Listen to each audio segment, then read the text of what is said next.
नमस्कार. पूर्व माध्यमिक शिष्यवृत्ती परीक्षा इयत्ता 8वीतील गणित या विषयातील संख्याज्ञान या घटकातील बेरीज व्यस्त व गुणाकार व्यस्त या उपघटकाचा आज आपण अभ्यास करणार आहोत.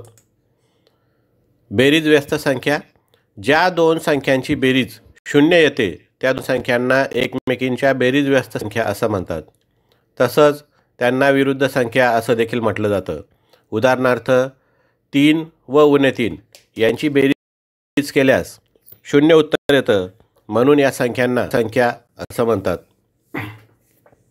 15 व उणे 15 यासुद्धा विरुद्ध संख्या आहेत.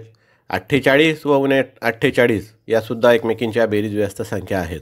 या पद्धतीने जेव्हा दोन संख्यांची बेरीज 0 येते तेव्हा त्या दोन संख्यांना एकमेकींची बेरीज व्यस्त संख्या असं म्हणतात.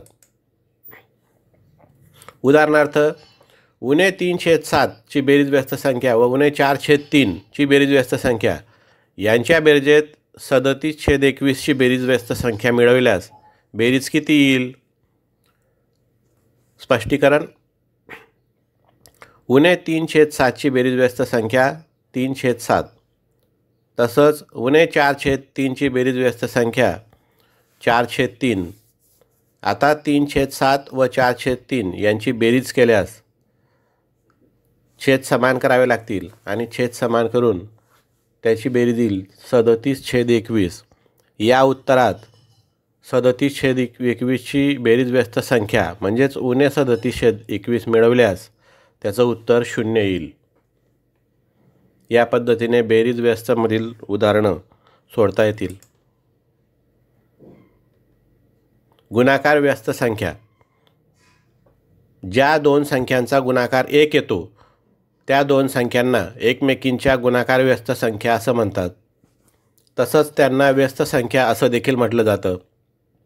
उदाहरणार्थ 26 व 1/26, 18 व 1/18, 73 व 1/73 यांचा गुणाकार केल्यास 1 येतो, म्हणून यांना एकमेकींच्या गुणाकार व्यस्त संख्या किंवा व्यस्त संख्या असं देखील म्हटलं जातं.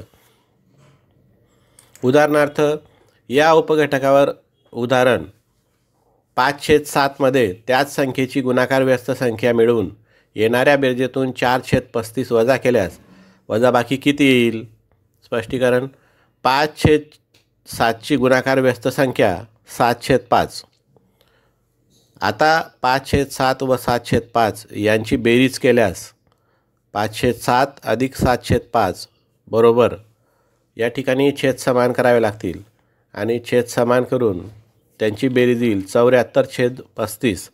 त्यातून 4/35 वजा केल्यास उत्तर येईल 70/35 आणि त्याचा भागाकार 2 येईल, म्हणून पर्याय क्रमांक 1 येथील 2 हे उत्तर बरोबर असेल.